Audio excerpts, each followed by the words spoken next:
Okay, guys, so welcome everyone. It's being recorded from now on. So guys, first of all, I want to tell you that this webinar has been organized for the members of the weekly fasting group, which is a big international WhatsApp group. And in this group, we cultivate the habit of fasting once a week, at least for 24 hours. There are also people who extend it. We have lots of members from virtually all over the world. And some people do it for spiritual reasons. Some people do for health reasons, for reasons to discipline themselves, whatever. But that's the uniting line of this group, just fasting as a group once a week for at least 24 hours. So my name is Arik. And if you are watching this video later on and these ideas appeal to you, you're welcome to send me a message. You will find my WhatsApp number below this video. Just send me a message with your name and I will happily add you to this group. And today we have with us Yael Dagan from Israel.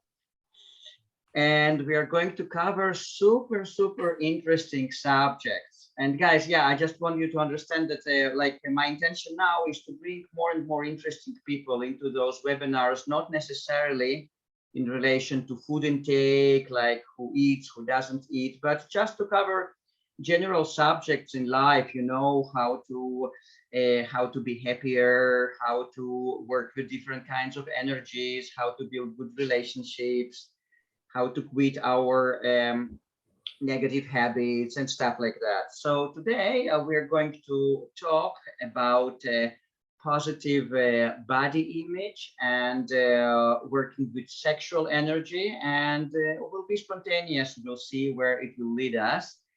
But we're going to start with a short guided meditation led by Yael, something like 5 minutes, and just to ground ourselves. So guys, you are welcome to mute yourself if you are not muted. I'm also muting myself. So Yael, over to you. Okay, so hello everybody. Really happy to be here with you. And I start with the meditation and then we talk. So if you feel comfortable, let's close our eyes and just for a minute, pay attention to your breathing. Don't change anything, just look at it.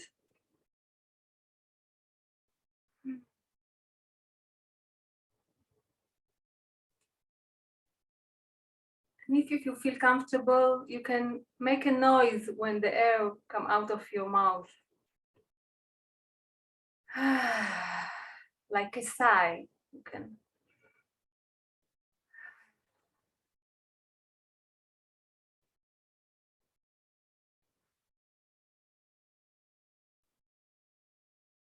And just feel how the air come in and come out.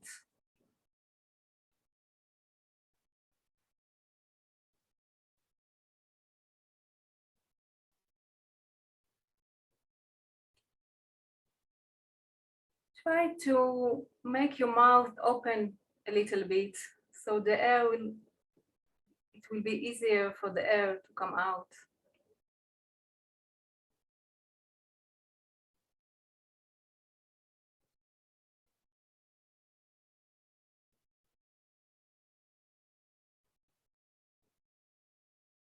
And move your attention to your whole body and feel how I'm feeling right now, how my body is feeling.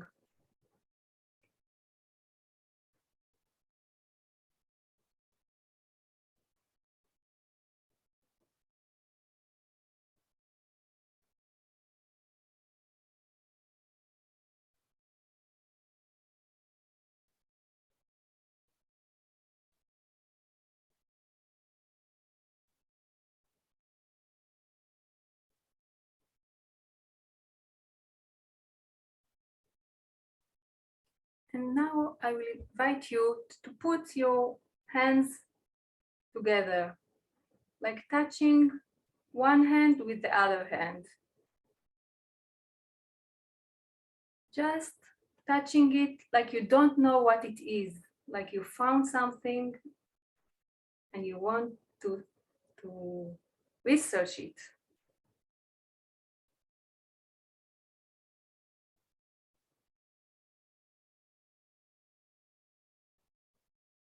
You can squeeze a bit, see what it's made of.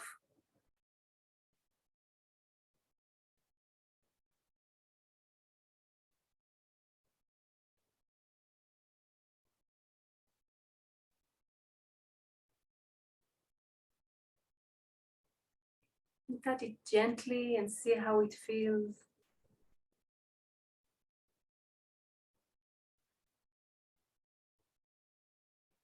While breathing,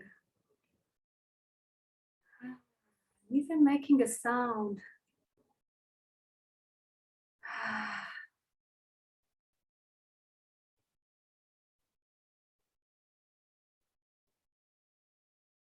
You can move your fingers up your arm and maybe search a little more.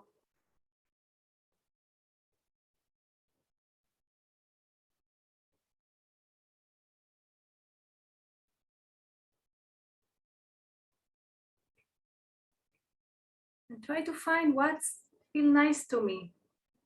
Maybe do a quicker movement, maybe slow, make it slower.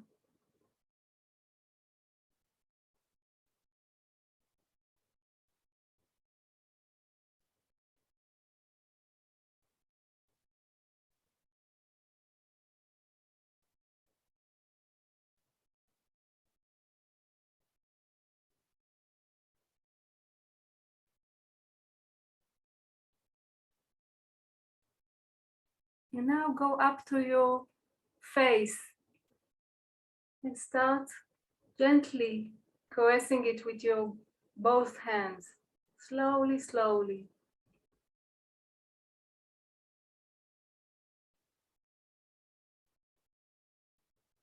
Maybe the ears,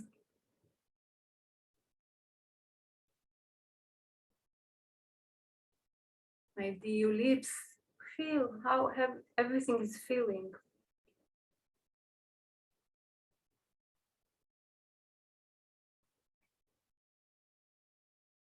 Your forehead,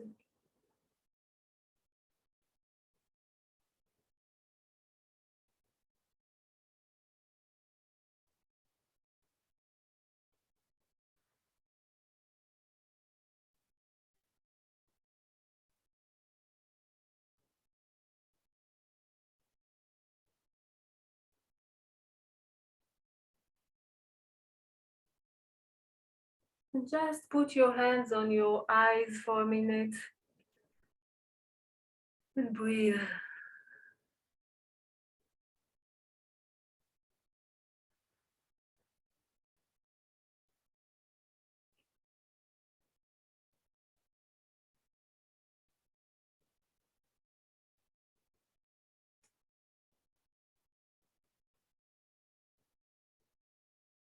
You can open your eyes while your hands are still on your face and just adjust to the light. And when you feel comfortable, you can take the hands down and you can move your body a bit. Maybe you need to move your shoulders and return here.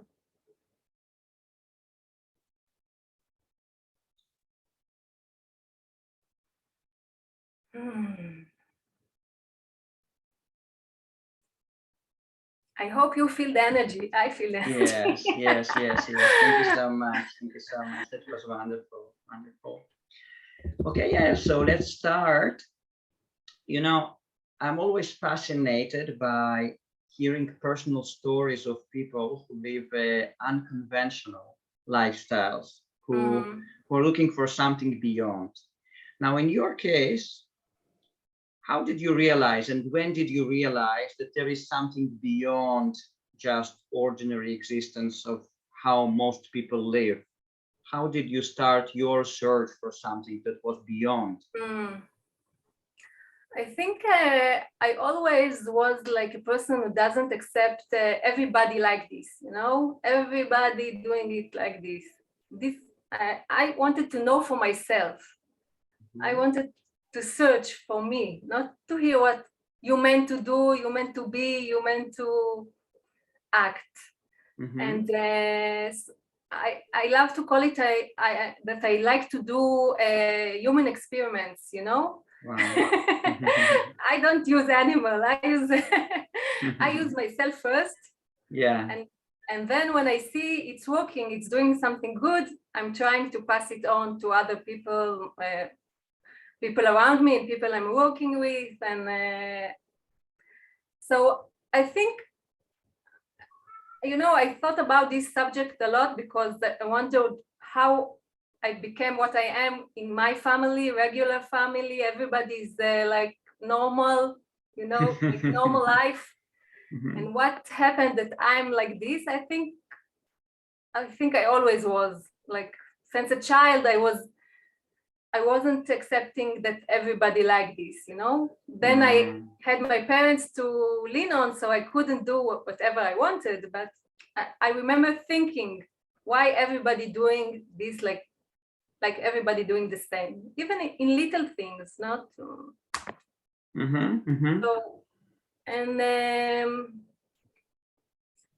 and slowly, I mean, I began life pretty normal, did all the normal things, and then in the way I started to research more, and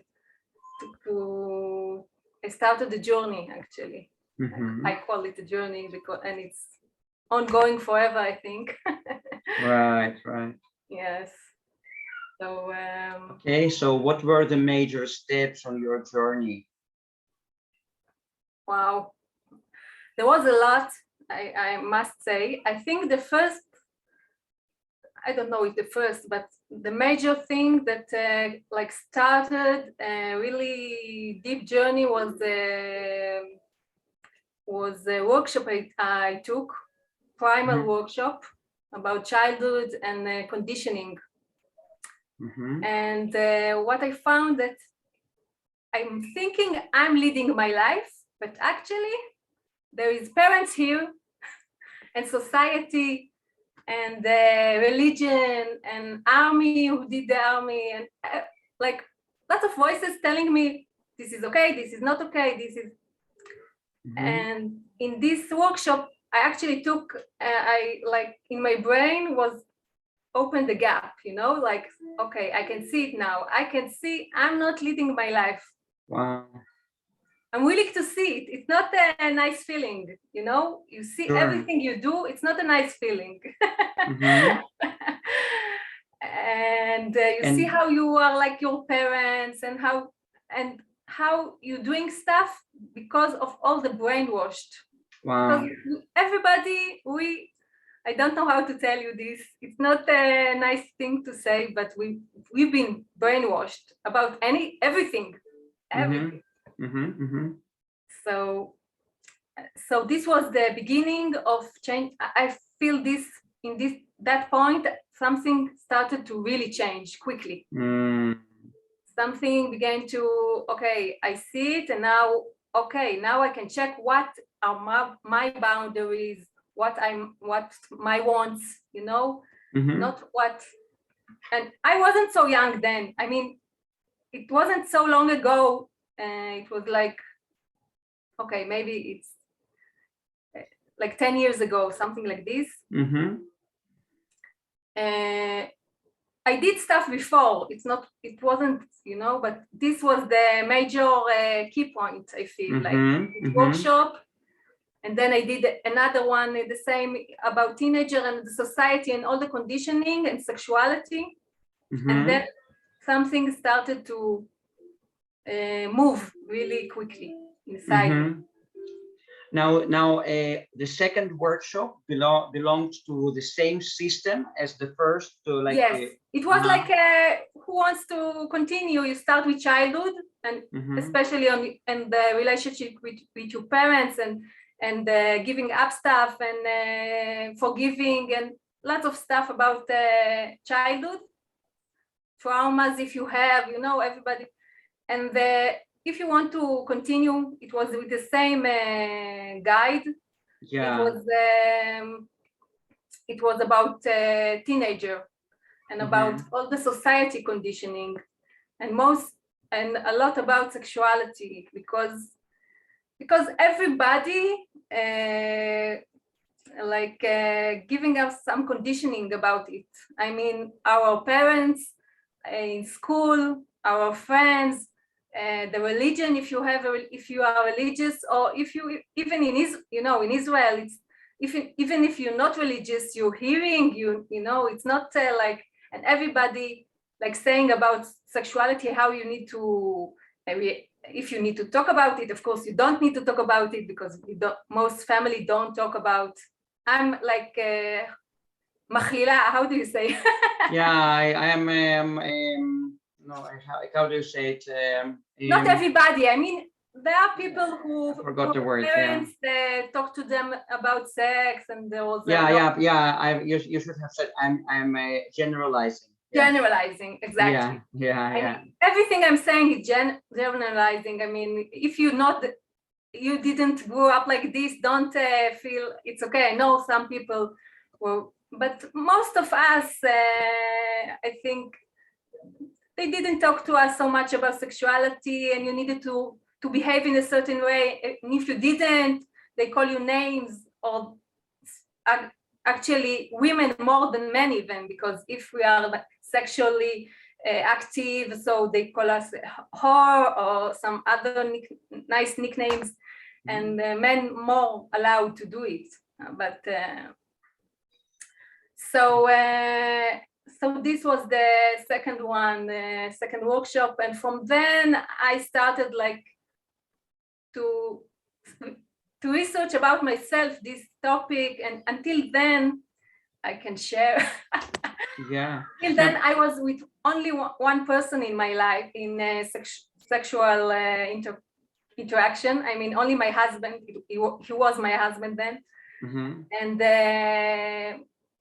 so I started to research my sexuality, my own.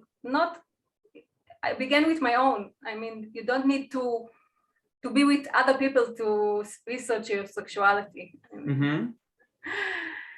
And went for workshop outside Israel, and I continued this journey. Interesting. Yes. I wanted to ask, those workshops that you mentioned, did they belong to any particular group or system, or it was just some kind of a private person leading it? It was his own tools. Actually, there is like it's called the primal, and there are few people who guide this, everybody in their way. It was with a person I would be happy to recommend her, because she changed my life. She called Shakura. She's from Italy, and she was then before the corona, the COVID.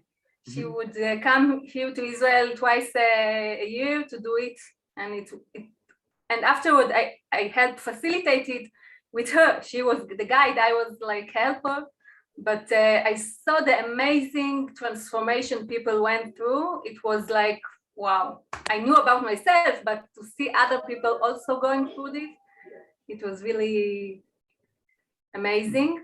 And so this was like a turning point. And then I went on and went to a university in Holland. It's a place of pupil of Osho, Viresh, his name was. And he built there like a place of workshop and love and friendship.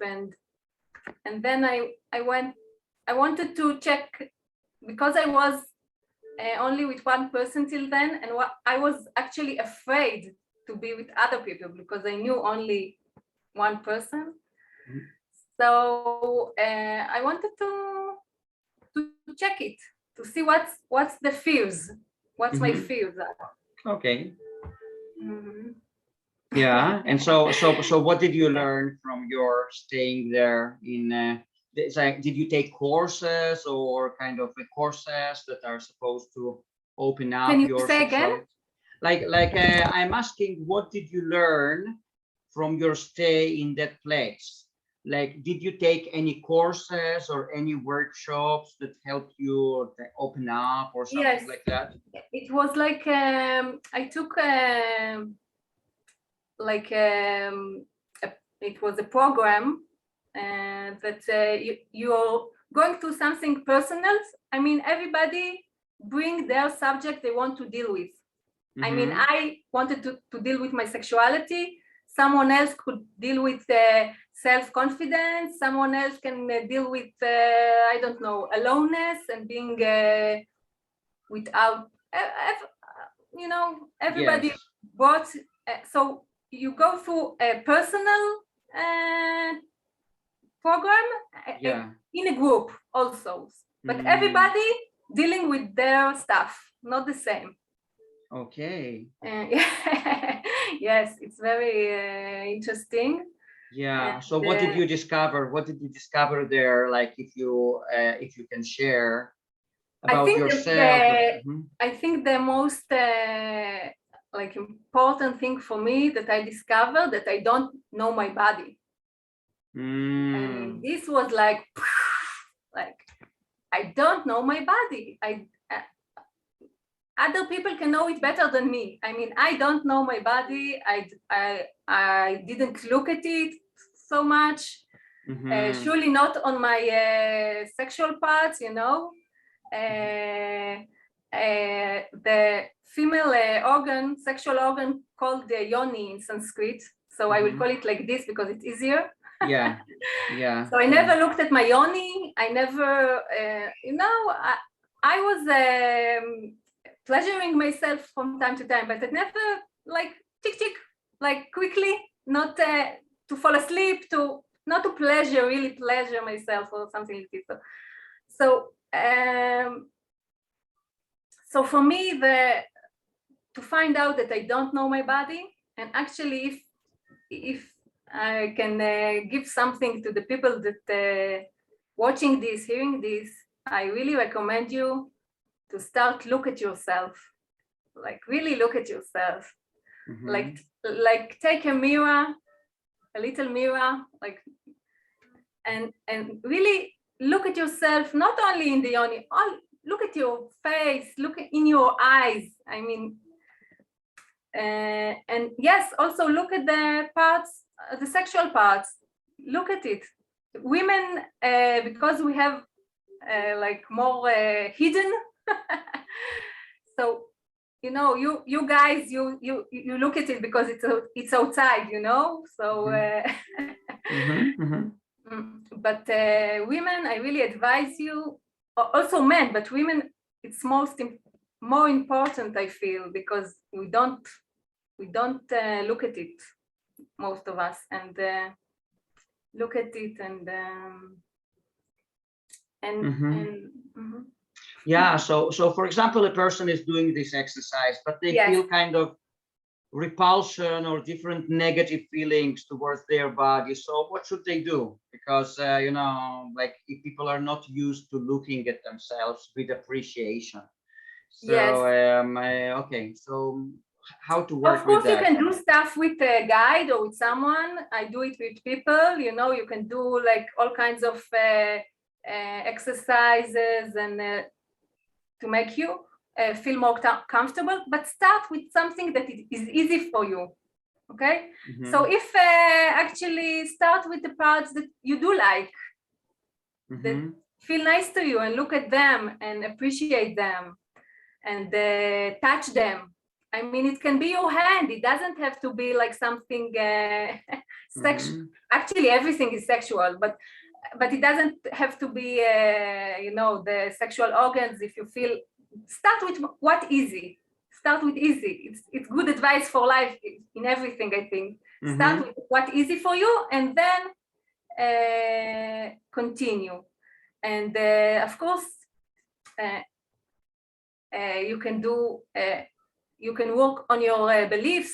You know, you have beliefs about your body. This is ugly. This is doesn't don't need to look different. You know, this need to be like this.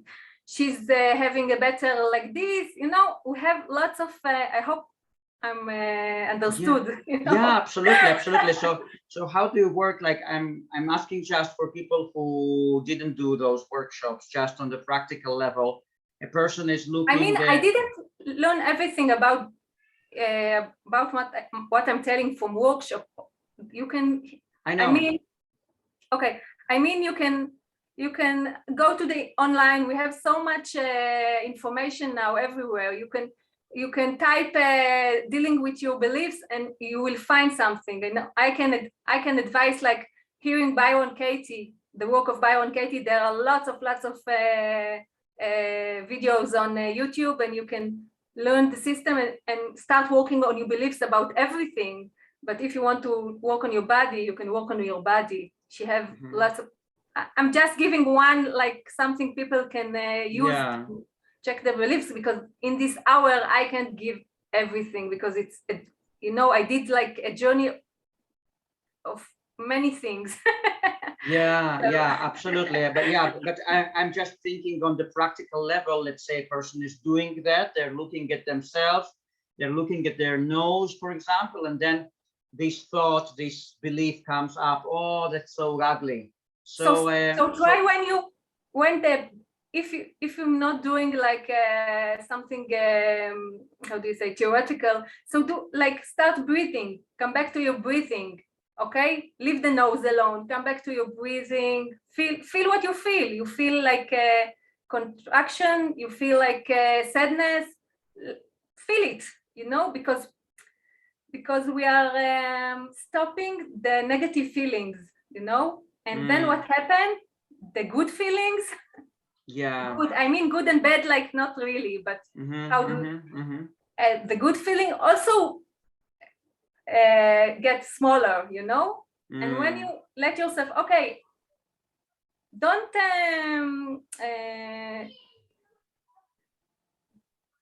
be afraid to see it. I hate my nose. Okay, I hate my nose for now. Okay, we can deal with it. We can do like check these beliefs and do it with it something. But for right now, just feel it. Okay, I hate my nose. It's making me very sad.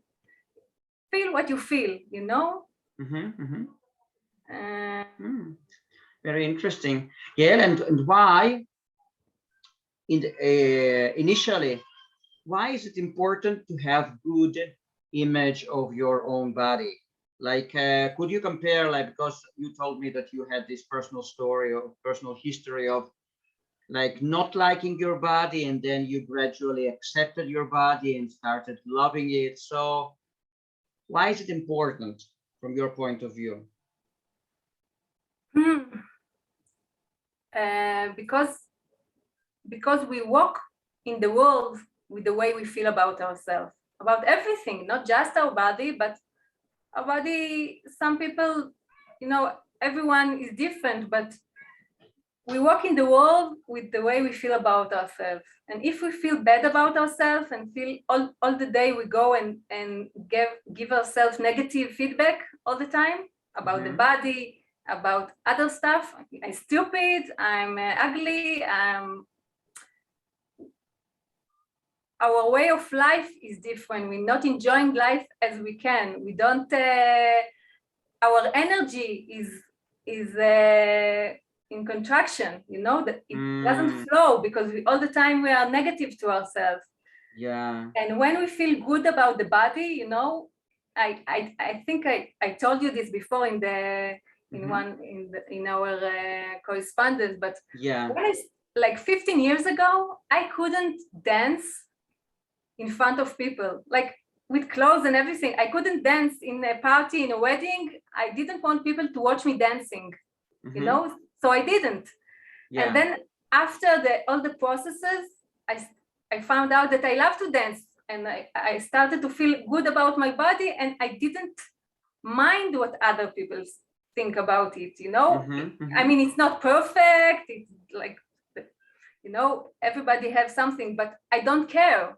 And after a few years, I lead workshop naked.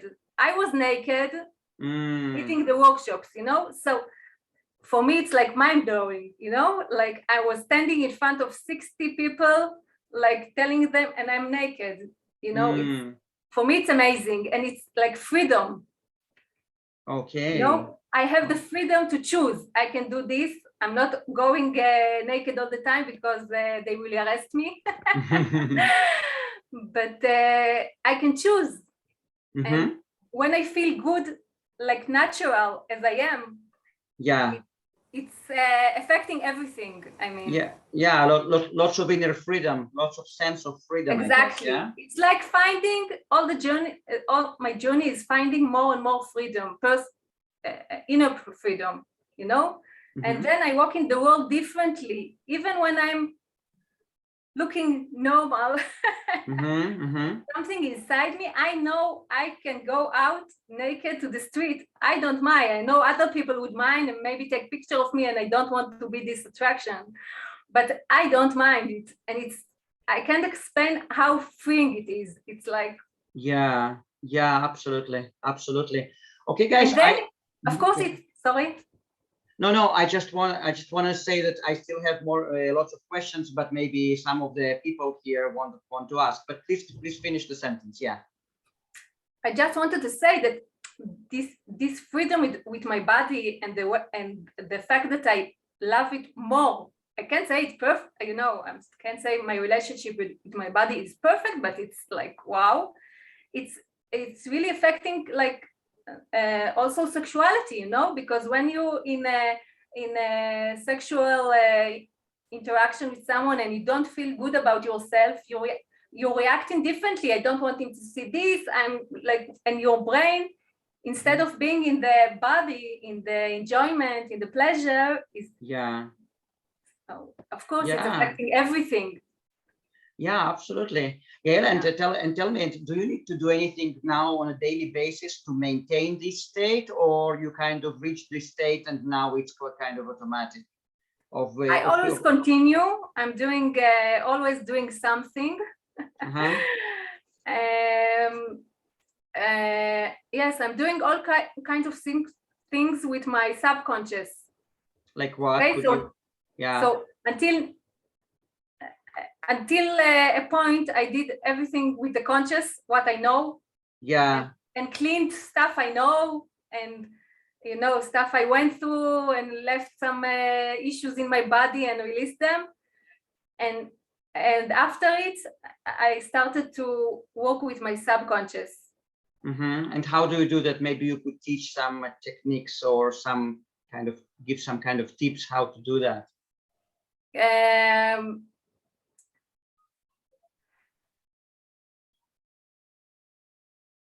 I feel like it wouldn't be responsible to give tips about this stuff because it's really deep and it can bring to surface a lot of stuff. I don't know where the people I'm talking to are, and I don't want to give them something they're not supposed to do right now. I feel it's like not responsible to do it. I can say in a sentence that I did all kinds of stuff, but I also experienced with how do you say it in alterate חומרים משנים תודעה. Alternating consciousness altered states of consciousness. So this also brought stuff to the conscious, and I could work with stuff I didn't know about, you know. Yeah, but then you already had certain tools to deal with it, right? Yes. Like you had certain tools, so it's not recommended for a person who doesn't have any tools to deal with those states. Yes. And of course, do it where it's allowed, and of course in the but yes. Yeah. Okay, guys. So for now, do you have any questions for Yael?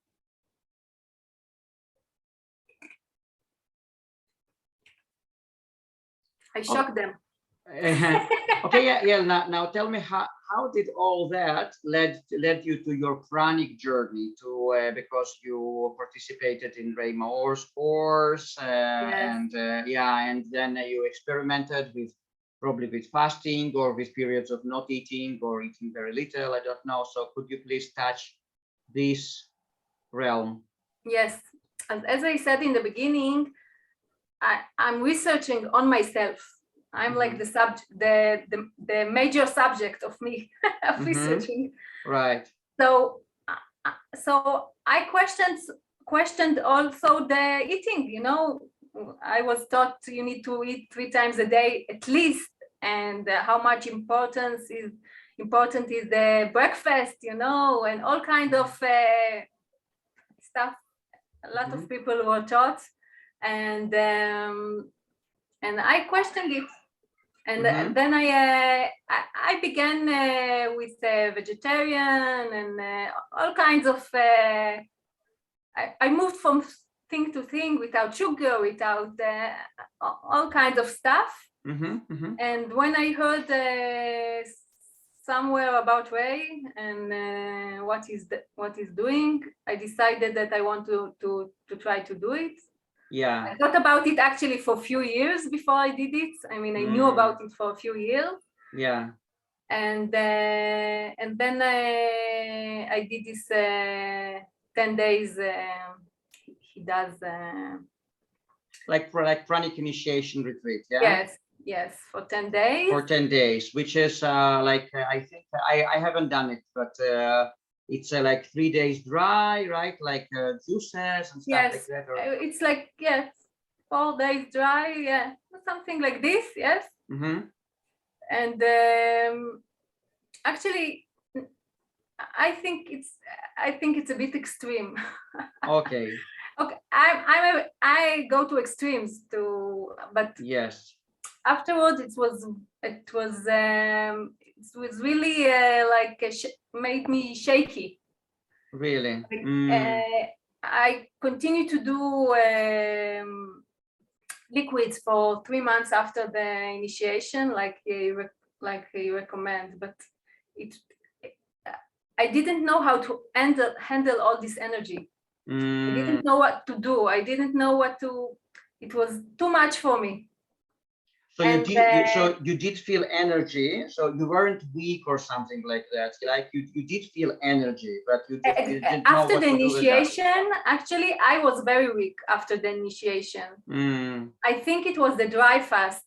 I mean, for me, I don't like it for long periods, like more than a day. I don't. Mm-hmm. I feel the body needs liquid. I'm still having this. I don't know if it's right or wrong, but I felt it made my body really weak. It didn't feel good as I did it. I mean, I felt like it wasn't easy. Mm. And so afterward, I was weak for a few, like couple of weeks, I think. Yeah. Really weak, like an old lady. Wow. Yes, an old lady. If someone will ask me now, I will say do it like more. How do you say? Gradually, like take it step by step. You don't have to go from here to here. You can like go. Okay. And so afterward, I put it aside, like, and I tried to come back to life. Actually, like, okay. So basically, you returned to eating after that. Yeah. 3 months I didn't. And, okay. and after 2 weeks after the initiation, I started to feel my energy coming back. And I was running before, and I started running, and it felt amazing. The body was like, I lost some weight. You know, it was easier to run, and I felt a lot of energy, but I didn't know what to do. Yes. Yes, I was like frozen. Like I didn't do anything. Like I stopped doing stuff I did before, and I was like in a period of mm-hmm. So yes, and after 2 years, I think I went to Elitum. He was also Pranic. He was in Israel, so I went for a few days, and then I heard for I think the first time that you can do it gradually, not like you don't have to all or nothing. You can. There is all in between. Yes. Yes, and yes, and actually I didn't meditate so much when I did the Pranic initiation, so I didn't have a lot of things to hold me there, you know, like. Yeah. And now I'm in a completely different place, so it's easier, a lot more easy. Okay. Okay. So what's your take or what's your approach to that right now, to all this pranic living, and like, how do you see it now? For now, I mean, like a few months ago, I feel like the pranic lifestyle came to me, you know. Okay. 4 years ago when I did it, 5 years, I don't remember, 4 I think years ago when I did the initiation, I searched for it, you know, I want, now it came to me, like I felt it, this is what I need to do now. It didn't ask me if in some way, I don't know how to explain it, but it came to me. I stopped eating, like I didn't decide or something, I just stopped, I didn't want to eat anymore. Yes. So, and then you told me that it's been a few months since you actually only live on liquids, yeah? Yes. Yeah. So how does it look like now? What kind of liquids are you taking, and which amounts and stuff like that? Yes. Now I realize how much the meditation and the physical, like I started to do yoga a few months ago. Before that, I started to be on liquids. It began with doing yoga for daily, like for a month. Yeah. And I really felt, and meditation, of course, and my meditation changed. The way I do meditation, the way I feel in meditation. In the past, when I did meditation, I just waited it to stop, you know. Yeah. Like these 10 minutes, 5 minutes will stop, please. Okay. And now I can enjoy it. I can be in it, and I can sometimes, you know, I need to get myself up from the meditation because I need to do something, and I can't stay hours in meditation, you know. But it's so different. So everything, the meditation, the yoga, not just yoga, all kinds of body, you know, everything you do with your body and breathe as in the process, I think it's changing the whole feeling. Yes, absolutely. So make it easier, simply easier. Yeah. So how does your liquid intake look right now? Like, what kind of liquids are you using, and which amounts? I'm not counting. How can I say? It doesn't interest me. I mean, when I want to drink something, I drink. I don't drink only natural. I drink whatever I want to taste. Actually, the point I'm here now, that most stuff doesn't feel that it's not tasty for me anymore. Okay. Almost everything. So I'm just trying to find something that will feel tasty to me. Oh, interesting. Wow. Yes. That is so cool. And you don't feel like a less energy or something like that in terms of energy? No, I feel more and more energy. I mean, when I walk now, I do walks. I need to stop myself because I need to stop. I feel my body can go and go and go and go. I mean, wow, that is amazing. It's like, yes, I feel a lot. And my friends talk to me, they say, I don't know, I'm eating and I have less energy than you. So yeah. Wow, that's amazing. Guys, so do you have any questions for Yael as for now? If not, I will continue with mine, but guys, you're welcome to unmute yourself and just ask your questions. And don't be afraid. I'm not, how do you say? נושכת. Yeah, I'm not, I don't bite. I don't bite. I'm Pranic now. Yeah, I am. Yeah. Okay, so Yael, and in terms of social situations with your way of eating or just drinking, like, have you encountered any difficulties with your meeting your family, explaining them and stuff like that? And how do you deal with that in general? It's also very different than before. I mean, before it was very difficult to me. I mean, it wasn't difficult to see other people eat or something. That wasn't difficult at all. Not now and not then. But it was like I felt like I need to explain all the time to people what I'm doing and why, and people was very afraid of me because I lost a lot of weight in a quick time, so they were like scared for me that I'm doing something not good for my body or something. So it was difficult, but now I really don't talk about it with most. Like in regular situation, I don't say I'm not eating. I'm taking like a soup if there is, or something like, you know, like hummus or tahina, some sauce. I'm doing like I'm yeah, I see. I'm trying not to, I mean, not in every constellation, of course. There are people I'm talking about it. I'm not hiding it.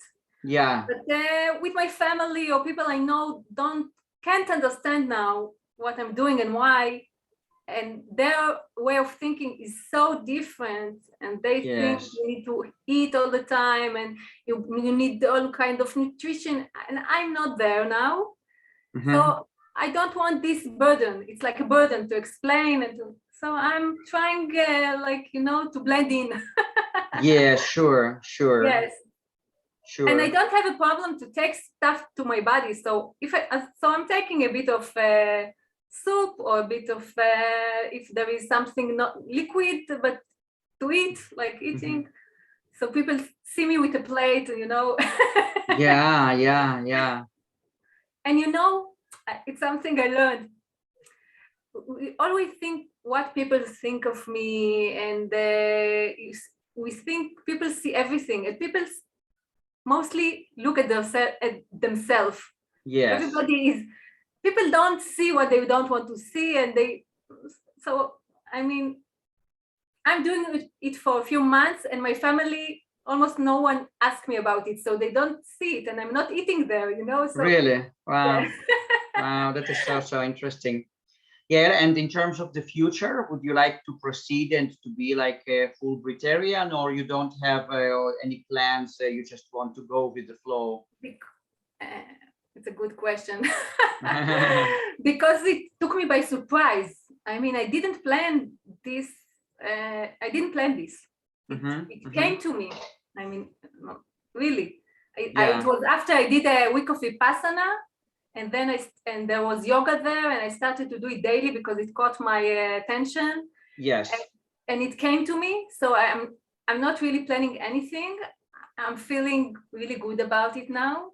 Yes. Until I change my mind again and I want to eat a pizza. Okay. Because as I told you at the beginning, before everybody was here, when I eat solid food, I come back to it immediately. So yeah, you told me about that. So I prefer to, even if I want to eat more, so I prefer to take something like hummus or something like, it's liquidy, but yes, feel like stuffing you or something like this. If I need it, then I need it in my brain, not in my body. Yeah. So basically you just go with the flow and you listen to your body, what your body needs and which mode it wants you to be in. Yeah. Yes. And actually in all my journey, I found out that breathing it's amazing because it's so simple and we do it all the time, but when you breathe more, like I did rebirthing, I learned to guide it and all kinds of stuff, more breathing. So you hear everything more. You hear your body more, you hear your mind more. So so I'm listening. I'm trying to listen to my body. And what I found out in these few months I'm doing it, that my body doesn't need almost nothing, but my brain still didn't let go of the talk I have in my head for so many years about food. Yes. So my brain is so used to talk about food inside. I'm all the time, let's not eat this, let's eat all the time for years and years and years. I'm doing it, and also emotional eating. Yeah. And so I found out that my body need to, my brain need to, you know, like it still didn't got the place my body is. Okay. There I is see. Yeah, no yeah. still it's not synchronized yet. Yeah, And yeah, yeah, yeah. my body is another place. I have so much energy. I'm enjoying this so much, but Right. my brain won't Mm, release the gibberish of food. Eat this, not yes. eating this. Yes, I So this understand. is the next step, I think. Okay. Yeah, and I also wanted to ask you if you're doing something on a daily basis in order to substitute this food energy by prana. Like, are you doing any particular meditations or any kind of breathing, pranayama, to fill yourself with other kinds of energy or not? Yes, so I'm doing all kind of yoga and Pilates and kind of stuff to my body that also combine breathing in like yoga. You breathe all the time with the posters with the Postures, yeah? so you breathe all the time. So it's one thing. I'm doing all kind of meditation. You know, I love what Eliton says in his Eliton is a Pranic person. Yes. And I love what he say, find out the meditation that you like. Okay. Uh-huh. So I'm doing all kind of meditation, and I learned in my Tantra studies, Yes. microcosmic breathing. It's like breathing with your whole body. Maybe if we do another, I can teach you this. But so I do this, or even guided meditation. I hear people that I like their voice, you know. Yes, yes, yes. And I just hear what they say, and I'm being in my breathing and with my body, and it's helping to hear a voice that make me feel good, you know, like. Yeah. So it doesn't Yeah. matter what they say, actually. I just need it like to get inside this, and then they finished, and I'm continuing with myself and with my Yeah, breathing. sure. And also trying to be more in nature. As I told you, I moved. Yeah. More to nature, and Yeah. doing stuff that I like. Yes, yeah. So I also wanted to ask you about this significant step that you did, that because a few weeks ago you moved to a completely different area, to the desert. Yes. But I wanted to ask before that. So how long each day do you spend, more or less, combined spend time? I mean, on the meditations and the sports and other activities. I am asking from the viewpoint of if a person who works like regular working day, if they will be able to do that or not. Like in your case, how long does it take? I think if you're doing, I mean, at the beginning, I only did in the beginning I did much less. I mean, at the beginning of this part of my journey, I started only with yoga in the mornings, like 30-40 minutes of I looked at someone in the YouTube, you know. I didn't went anywhere. I did it in my house. It was easy. Yeah. So I woke up 1.5 hours before I needed to, and you know, and then after the yoga I did like 10 minutes of meditation to finish it, and I felt it was enough. Yes, completely enough. And now I do more, but because my body asked for it, you know. He wants to move, he wants to do stuff, so I'm going with it. Yes, it's absolutely. not like I'm thinking I need more, you know. I feel my body wants to walk, so I'm walking. Yeah. Okay, cool. Now Vanessa is asking here, do you feel one needs to just a moment, Vanessa, maybe you could just unmute yourself and ask your question, or you would love me I would like to see someone alive. Yeah, Vanessa, you can just unmute yourself and ask if you don't mind. If not, I will read it, no problem. Hello, everybody. Thank you for being here. You have just a radiant energy. But I think this is a conflicting issue because we have moral issues of society, and of course, there are people in relationships and they have kids, and you have to be mindful of that also. So I think there are some reasons why the society is so strict in relation to be with multiple partners or having multiple relationships. So how do you deal with it? How do you dealt with it in your process? Thank you for being here. It's nice to see you. Actually, I'm in a monogamous relationship. I'm not. I did like I research for myself, but I'm not in a multiple relationship, and I think you can research your sexuality. You don't need to be with a lot of people or something to research it. I didn't do it. I haven't been with a lot of people, like sexually. I went to workshops, so you have like sexual energy, but not really in relationship or in intercourse or something like this. In sex, I was never with a lot of people. Yeah. But I think you can research yourself, Steve. As I said at the beginning, I found out I don't know my body. How can I enjoy it if I don't know it?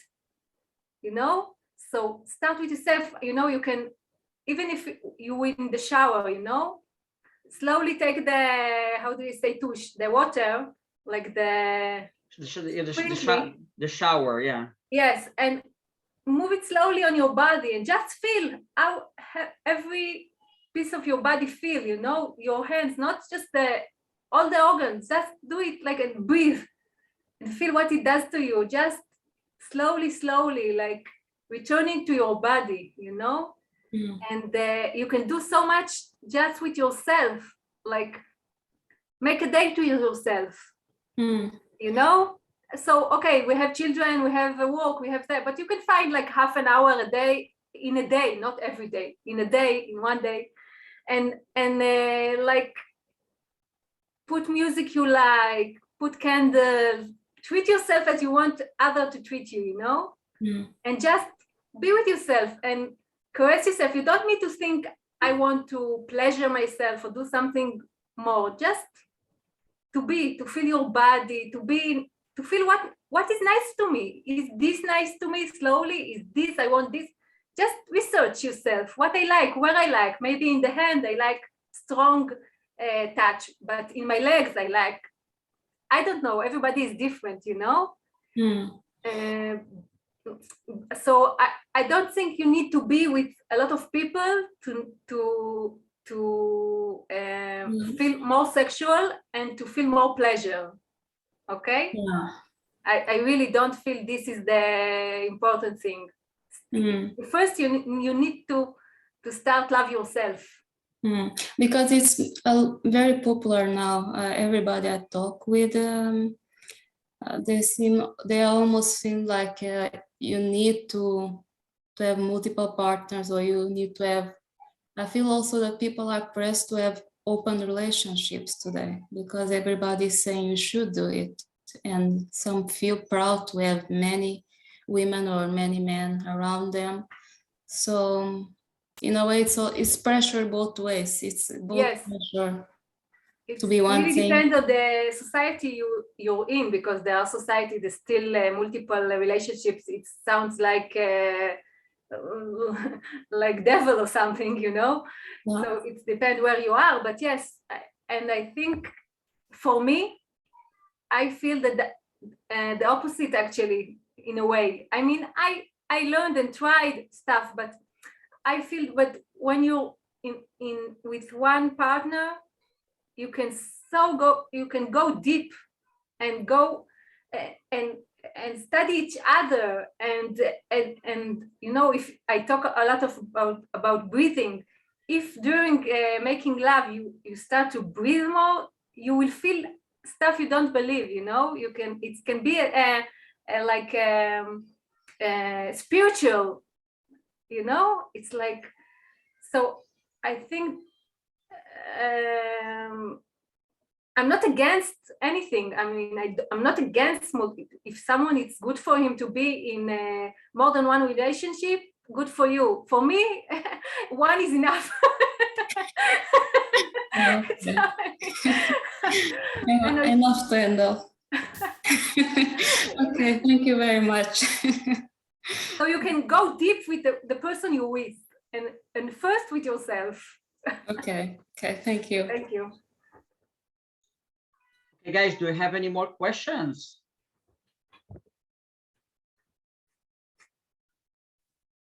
You're welcome to unmute yourself. Hello. Hey. Good evening. You said something about techniques that you work with yourself on conscious, subconscious. I don't know, what tips do you have? You know, I can give you one tip.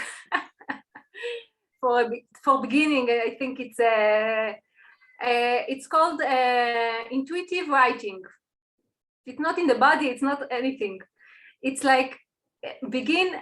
It's better to begin it in the beginning of the day, as like put a notebook near your bed, and the moment you wake up, you know, your brain is still in the middle, you know. It's a bit in the dreams and a bit in the world, the reality, and just take the notebook and start writing for like 3 pages. Okay, just write, but not stopping at all, like writing. If you don't have a thought to write, nothing to write, you just write. I don't have nothing to write, but you don't stop. You don't pick up the pen from the notebook. You just keep on writing. And what happened then? You actually, we have like critic in our head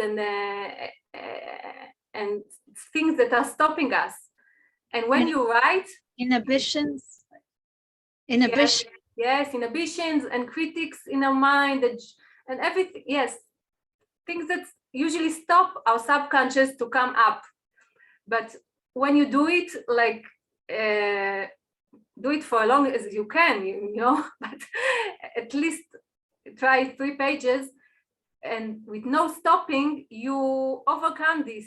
And sometimes you like find out surprising things about yourself just from writing, you know. And it have all kinds of benefits other than the subconscious, but I found about myself stuff I didn't know from this, you know, because I was writing and okay, this is me. So it's one way to take from the subconscious to the conscious stuff.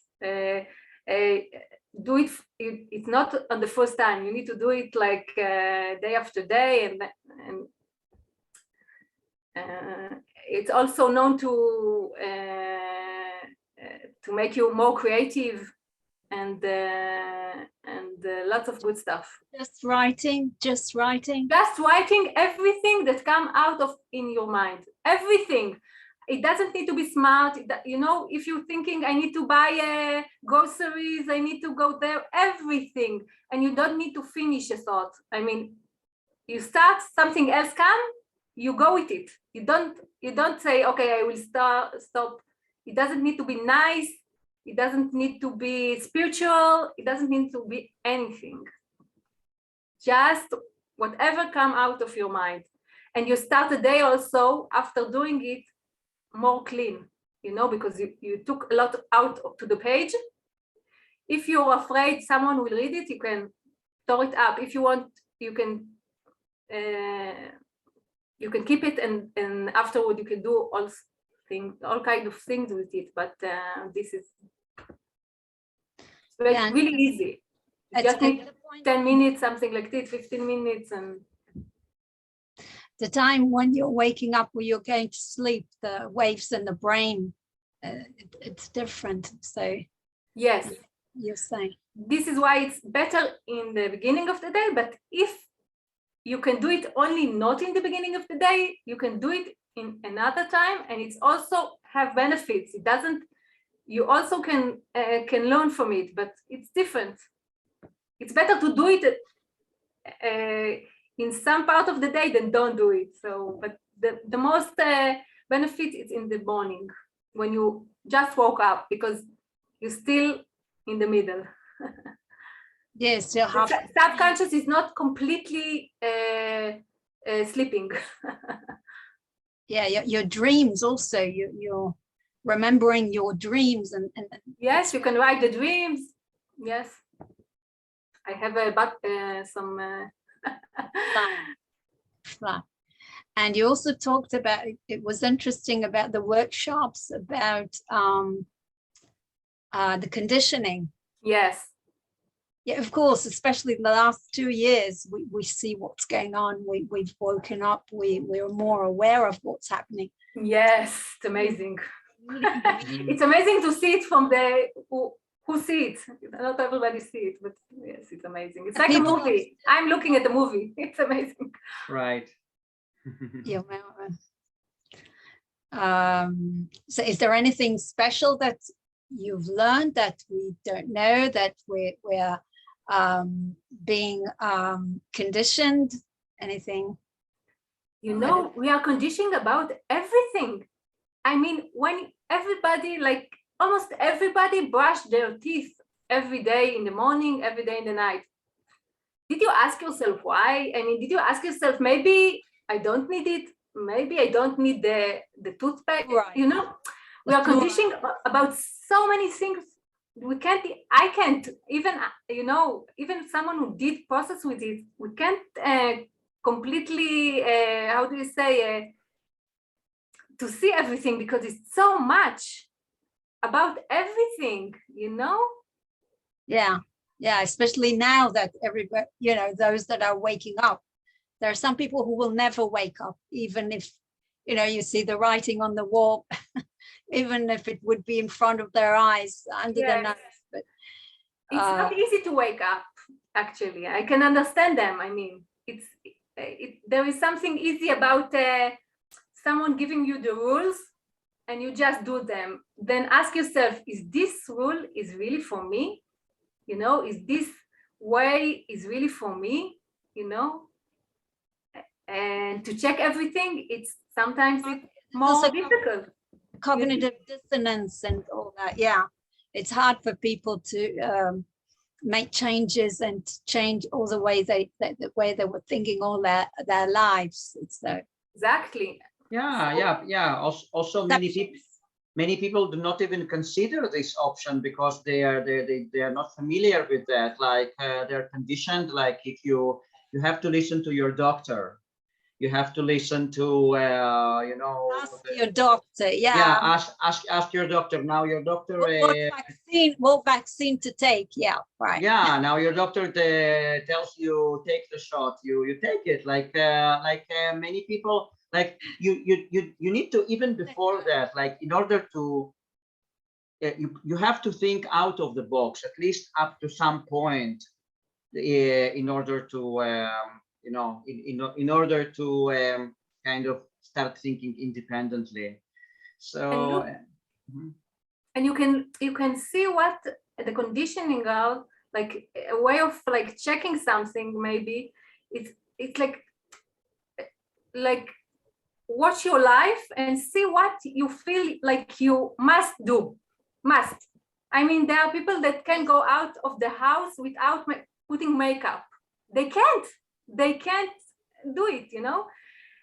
And so and then if you're brave, I mean, I always say I can work only with brave people, because so try to do something you feel you must do, little stuff. It doesn't have to be big stuff. I mean, you need coffee on the morning. it's like narrowing everything. If you need to must do something, you narrow your life, you know, you must, you know, so try to do it differently. Even, you know, try to brush your teeth with the other hand. Try to, you know, to change something, to open up to other possibilities, you know? Yes, exactly, exactly. Okay, yeah, now I would love to return to this issue of body image. So we have many people today who have very low body image, who don't love how they look like. And actually, you know, I think many people are so eager to put a mask on their face, not because they're really afraid of the virus, but because they just they do not feel well with how they look. Because for example, in Israel now, you're not obliged to put masks in public places, but you can still see many people, even young people. So I think there is this issue here. Wow, of, I didn't think about it this way. I thought there are people who are still afraid. Yeah, obviously you do have lots of people who are still afraid, but I think that there is also issue for many people. People are shy to show their face or something like that. But anyways, so if you have a person who has very low esteem of their body, like what, in your opinion, like what would you recommend if you coach a person right now? What would you recommend as a first step for this kind of a person to take to start loving their body? Actually, if you come to me, this is the first step, you know, because you decided you want to do something about it. This is the first step. Deciding you want to, and believing that it can be changed. I mean, I believe it because I saw it on myself, but I believe in change in general. I mean, but yes, but so I feel this is the first step, and talking about it. You know, there are so many things we don't talk about. So I would talk to them about what they like about the body, what they don't like. We start with the, you know, with easy stuff. Easy. It's not easy to talk about it, but I mean, not like you know, exercises and just talking. There are so many people who never talked about their body, never talked about their sexuality, never talked about the stuff, never, ever. I worked with women over 60 who never talked about their bodies, you know, never. So just talking about it and looking at yourself. Yes. Yeah. And looking at yourself. And you know, it's difficult to say how, because it's like, I don't know how to, it's holistic, you know, because there are so many stuff you can do. Just start noticing your body. You know? Put yourself in the phone. Like a reminder twice a day, and then stop and just feel, close your eyes, maybe put a hand on the stomach or something on your body and just feel how my body feels. You know, because we don't stop. We stop just if something hurt us. You know, if something is not okay, I'm noticing my body, but we need to notice it when it's okay, so you will stay okay. You know? Yes, absolutely, absolutely. I personally do almost on a daily basis a body scan meditation. Body scan, so you just start I love it. From here, and you really pay attention to different parts of the body. Yes, and you can, if you want, you can, if something feeling not good, you can send the energy and the breathing just by imagining. Yes, to displace, and just stop for once or twice a day to feel how my body feels. What is a construct מתכווץ, what is contracting and what feel good. Watch also what feel good and be with what feel good. I mean, if my hand feel good, so be with it. Feel not just what feel not good, but yes, absolutely. I also doesn't want to go away. It doesn't want. Okay, he's interested also in the subject. The energy. Yes, absolutely. Yeah, I also wanted to ask you if you have any experience in actually working with sexual energy in terms of directing it, you know, different tantric systems of the directing this energy, moving it up, etc. For example, during it might be during the sexual intercourse or just during being with your partner, just playing or working with this energy. Do you have any experience like that? Yes, I studied it, and I work with people with the energy. Actually, I feel everything is energy, you know. Sexual, we call it prana. It's all kinds of names, you know, but it's the energy of life. And the most important thing is to let it flow. Okay. You know, the flow is so we all, you know, when you get scared or something, you know, how you stop breathing. Right. And you stop breathing and something got stuck in your body. If you got really scared, something really got stuck in your body, you know? And we have like little things like this every day, you know, like, or something. And when you start to work on breathing, it really doesn't matter what the technique is, you know, for me. Yes, I see. I mean, yes, I have like techniques in Tantra and stuff. Yes, and it's amazing. You feel the energy immediately almost. Yeah. But the major thing is just to stop and breathe. Wow. And to let stuff go out. I mean, but if you want, I can give like a little exercise people can do. Or you can, yeah, if you can share, and if it's good for beginners, really little stuff. You can sit. You can sit in your home, wherever, and just open a bit your mouth. Okay, people are afraid to open the mouth, you know. So to check that your mouth is open, because we don't really open it. Okay. You put like 2 fingers, like. And you stay like this and breathe, okay? And after a few breaths with the mouth open, start to make a noise. So you breathe through the mouth or through the mouth nose? All the time, yes, just through the mouth. Inhale and exhale, yeah? Yes, like this. Okay.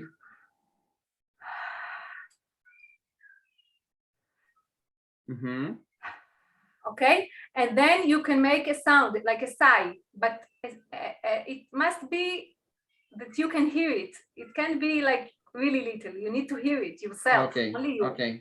You can do it like big sigh, but at least, because people have hard time to take out noise, like make a noise. Yes.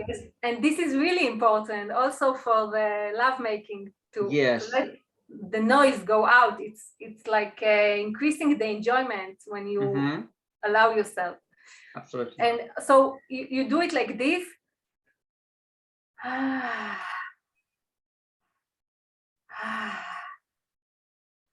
And you can make them long.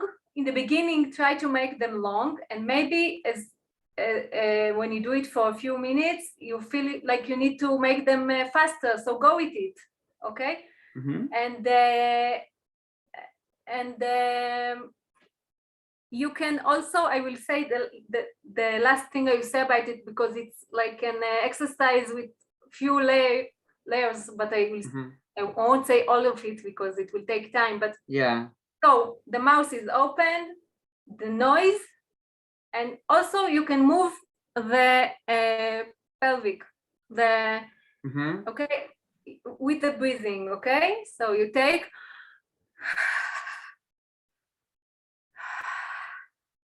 And just feel that your pelvic is moving, that you can feel your sexual organs. It doesn't need to be like extreme.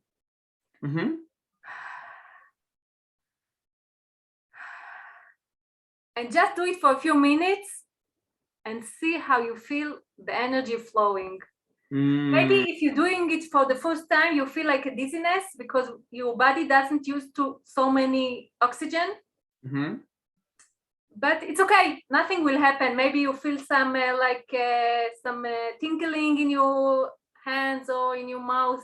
Everything will pass after you start to breathe normally. So you don't have to, and you can do it with a partner and sit in front of each other, looking in the eyes, because people don't look each other in the eyes. So do it and breathe together and see how you feel the energy. You can give hands and feel you really. I do it with people who come to me for the first time. Usually in the first session, I do this to connect after talking.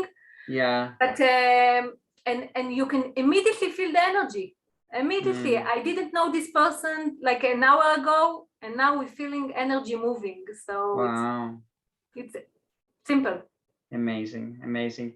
Okay, yeah. So actually, we are going to finish soon. We are going to wrap it up. But I also, and then we will also tell people about different services that you provide, different help that you can provide to the people. But you know, a few weeks ago you did a like very serious move in your life. Like you moved from the center of the country, that is like the business center, like you where you have lots of people, lots of cars, lots of noise, to a very quiet place in the south of Israel, in the desert. So could you tell us a little bit why you did that, and about your relationship with nature in general, and where nature comes in all this holistic process or lifestyle?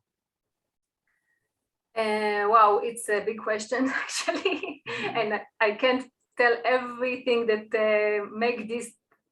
make me do this change, but I can say that the more you release like society conditioning, and the more you work on yourself and accept yourself more, you find out what you really need, and we need really little. I don't know.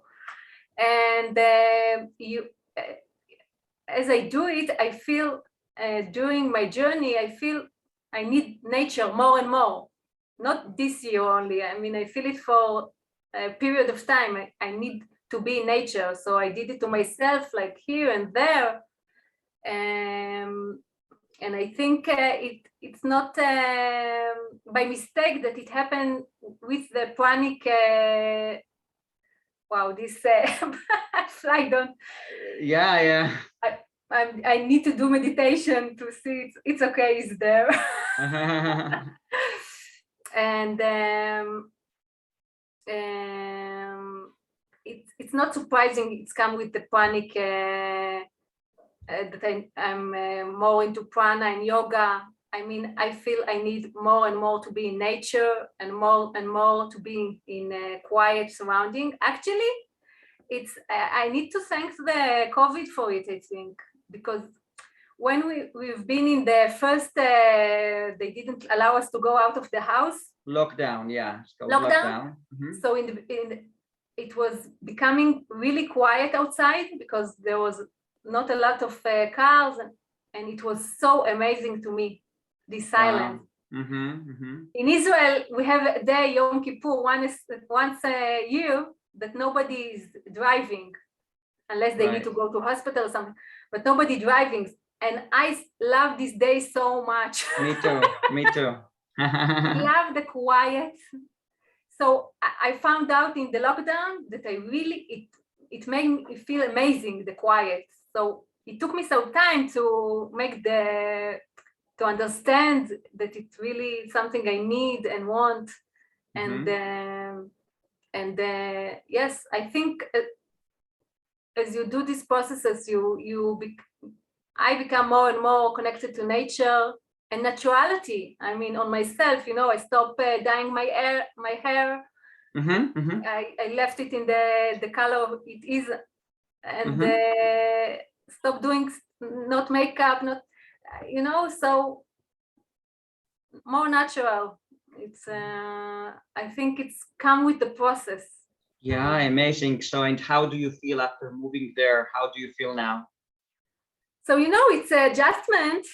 Yes. I really like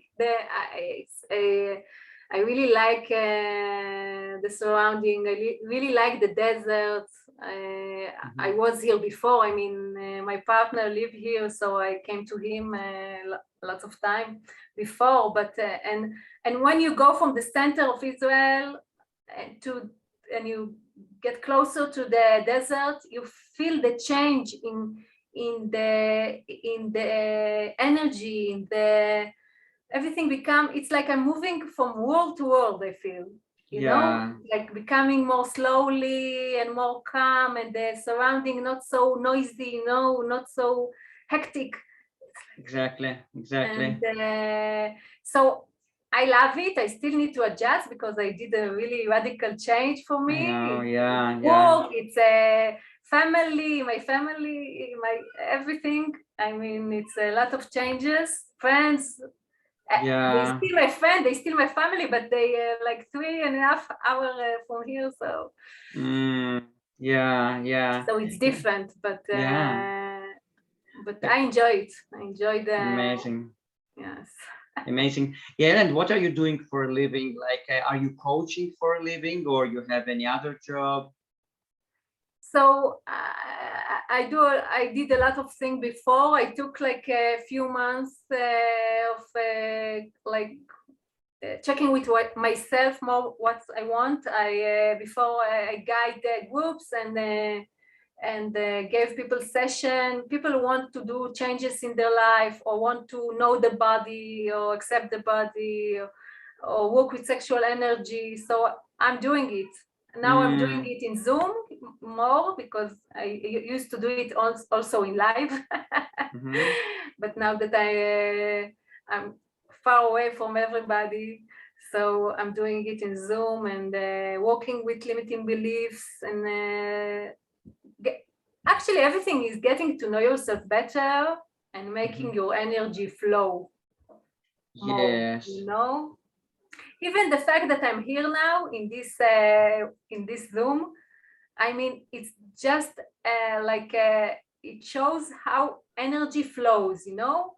I saw your your Zoom with Nicholas.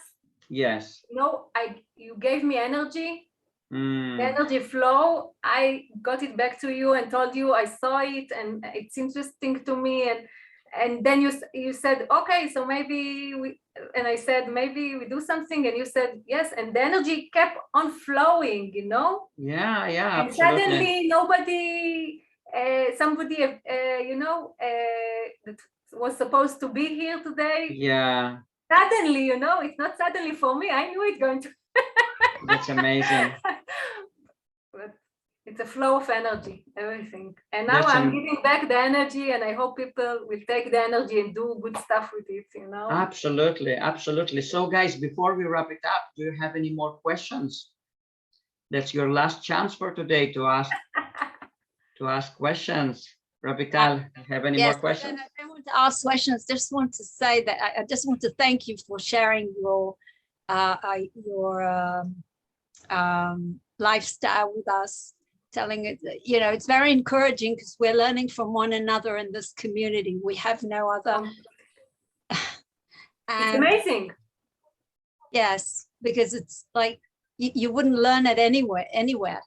Yes, and when I hear other people who going through journeys, I feel I'm not alone, you know, in stuff that I feel alone, and suddenly I hear, okay, you also feel like this, okay, I'm not alone. You know, it's also helping. Yeah, we're encouraging, learning from one another, we're encouraging one another. So thank you for sharing your life story. And by the way, I just want to say that we've met in person, you know, in Reimao's retreat. Really? I remember you, yes.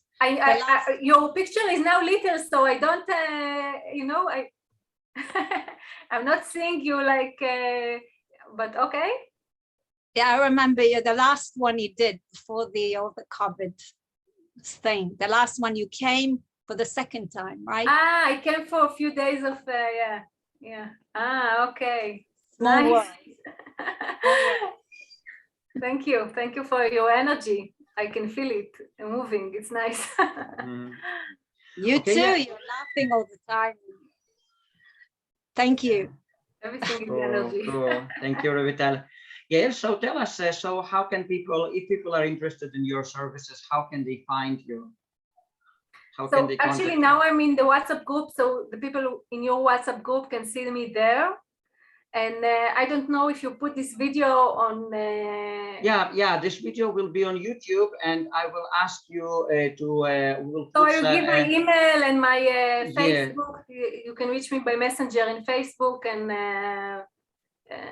even if you have Absolutely. questions or something, I would be happy to. You know, a few years ago, I wouldn't believe that I will talk about this stuff like sexuality and in like. You know, like so openly. It was like Wow. unheard of. Like in a family like mine, you don't talk about any. Really? You know, not really? allowed.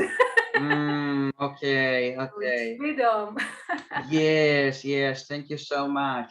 So we'll put your contact details below the video. Super. Yeah, and could you clarify, like, what kind of issues can people approach you with? What kind of issues? What kind of personal problems or issues can you help people Actually, you solve? don't need to have problems. Yeah, I know. Yeah, but that's why I said personal issues. Like what kind of things would you love to help people with, So or can you help people? If people, first of all, you need to be brave. I mean, this is this is the first condition. Yeah. But people who wants to do or they have some issues in their life, they want to check or to, they want to do some changes in their life or something like this, or they want to get to know themselves better, the mind, their body, their soul, to see what they want, not what they've been taught to want, what they really, really want. Yes. And if they want to learn how to move their energy, to release stuff that's stuck in their body. I'm working a lot with rebirthing and breathing, and so a lot of exercise to release stuff. Also, actually, if people want to, yes, I mean, I said it already. I don't need to. Okay.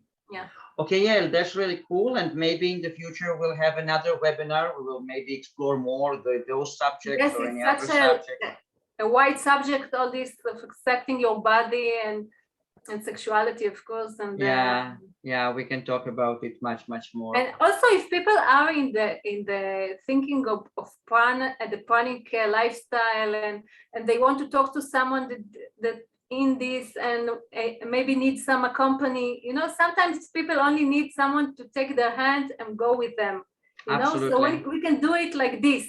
And what I found out, I did part of my learning of Tantra in Zoom, part of it, not everything, because, but part of it in Zoom, and I saw how you can exchange energy just in this, just in the like this, and you can breathe together, and the energy flows even in the computer. It was amazing to me. I didn't believe it. I was really against it. I mean, yes, but it can be done. So it is possible. Yeah, it is possible. Yes. So if you need someone to give you a hand and go with you in your way now, and you feel like I have something to give you, you are. Okay, dear Yael, thank you so much. Thank you for inviting me here. Absolutely, and thank you guys for your beautiful presence and beautiful energy. And have a good life. Be good to yourself. Thank you so much. Amen. Bye-bye. Bye-bye.